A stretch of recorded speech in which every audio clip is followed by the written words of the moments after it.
give something back. You live the day for the day. It was giving me an added boost through being like this. They give me three options: radiotherapy, chemotherapy, or the operation. And I asked them what would they do if they were in the same position as me. They said I'd have the surgery. I said, we'll get it done, even though it was a disfiguring operation. Yeah. After the surgery, I had a month of radiotherapy, intensive radiotherapy for 4 weeks, which lasted the full month of June. But I persevered and got through it finally, and it has made sure that all the cancer was removed.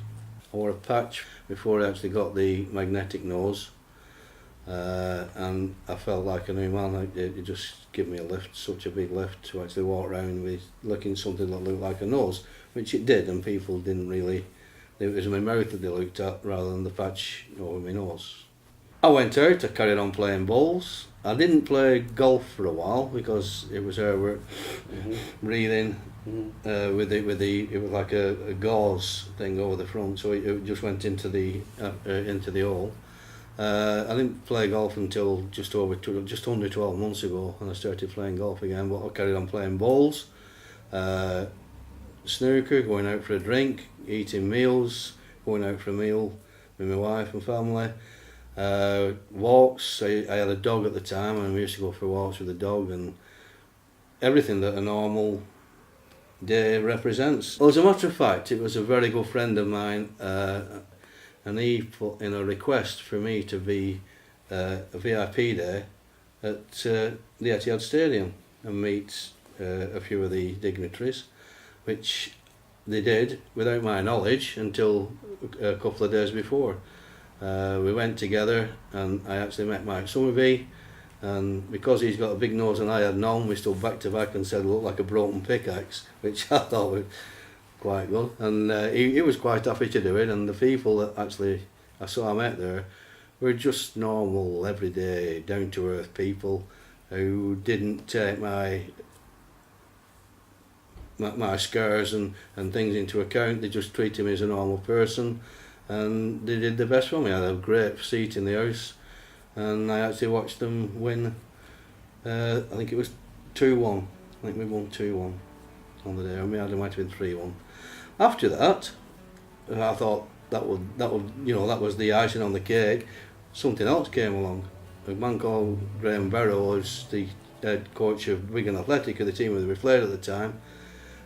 He came and tapped me on the shoulder and gave me a signed Wigan football shirt. The thing that you mentioned about being brave, I'm not brave. I don't sort of join the back of the queue like I used to do. I now push myself forward. So it's given me an added boost through being like this. It's made me realise that you live the day for the day. You don't sort of look back with regret saying, I wish I'd done that, because I do it. If I think it, I do it. And it's just giving me a new tilt on life, let's say. But I've been on the television. I was on this morning. The legal eagles said that it would be inappropriate for me to take my nose off on daytime television while children was watching, and it was during the school holidays. But Philip Schofield and the beautiful Ollie Willoughby decided otherwise and got me onto the show just at the end of the school holidays, so the children were still there. And I think they were right, because children have to learn real life. And that is one of the things that I also do, going out to schools. I have done in the past. I don't know what I will do in the future, but I'm quite happy to go out and spread the gospel to the schools. When I was diagnosed with it, if you remember, the first time that I saw you, what were the first words that I said to you? I want to give something back. And you said you'd hold me to that, and you have done, which I'm very glad you have done, because it's given me a sense of purpose, a sense of being, a sense of a future.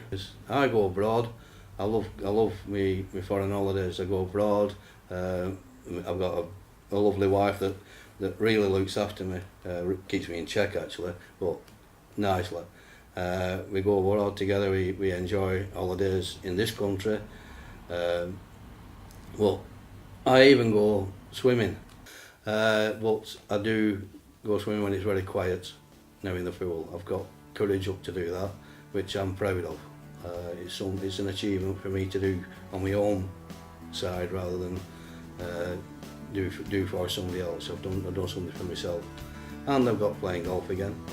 It's just so good to be alive. It's every morning you get up and you look at mirror and say, I'm still here. It's just something that it's like having a second life, like being given a second chance, and I've grasped it with both hands, and I go for it. I don't go over the top. I mean, I don't do any death defying stunts or anything like that. But I do what I want to do, and I know that I can do the things that I used to do before. I like to call it an experience. I don't call it a journey, because a journey has to end. And to me, it's not a journey. It's not going to end.